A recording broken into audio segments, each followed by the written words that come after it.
You know that person who always worries about money? The one who checks their bank balance more often than they need to.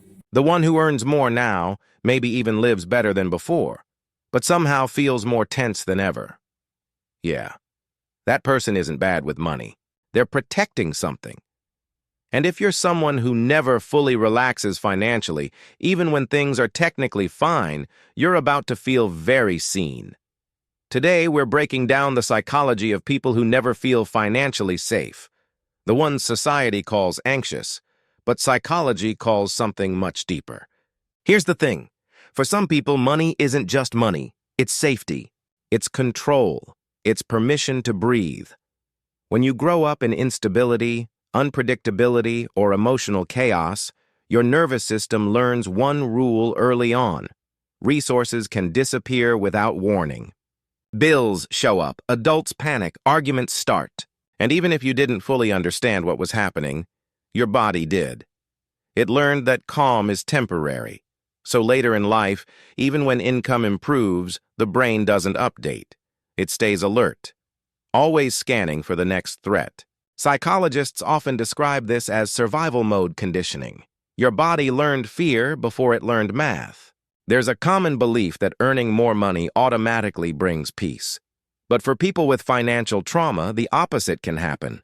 More money can actually increase anxiety. More responsibility, more expectations, more to lose. The fear isn't really about being poor again. It's about returning to a version of life where nothing felt stable, where you had no control, where safety depended on luck instead of structure.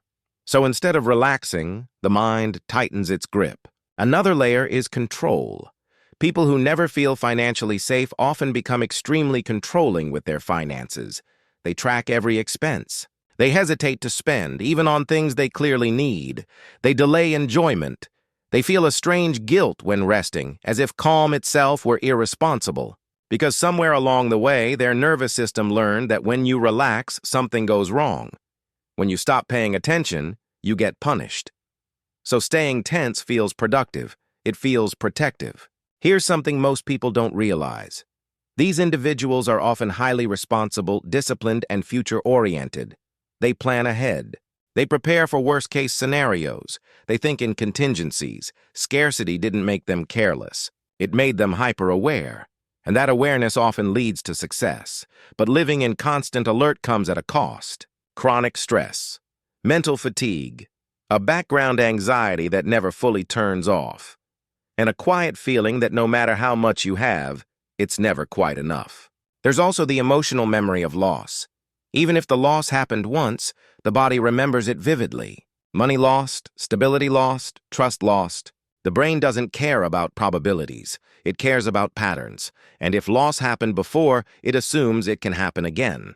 That's why financial safety becomes a moving target. Each milestone brings relief, but only briefly. Soon, the fear resets. A new number is required, a new buffer, a new sense of control. And let's be honest, society loves success stories, hustle culture, upgrades, the visible signs of doing better. But it rarely talks about what happens internally when safety was never guaranteed, when money triggers memories instead of comfort, when checking your account doesn't calm you, but activates you, when abundance feels unfamiliar, almost suspicious.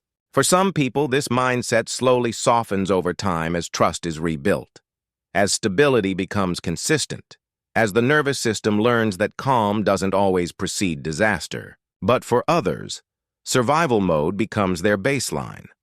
Money stops being a tool and starts becoming a way to regulate emotions. Anxiety drops when numbers go up, fear spikes when they go down, and peace becomes conditional. So the real question isn't, do I have enough? It's, does my nervous system believe I'm safe? Because one is a number, the other is a wound. If you constantly feel alert around money, if you struggle to enjoy what you've built, if calm feels uncomfortable or unfamiliar, you're not broken. You adapted. You learned how to survive. And understanding that difference is the first step out of survival mode. Tell me, do you actually feel financially safe? Or are you always waiting for the other shoe to drop?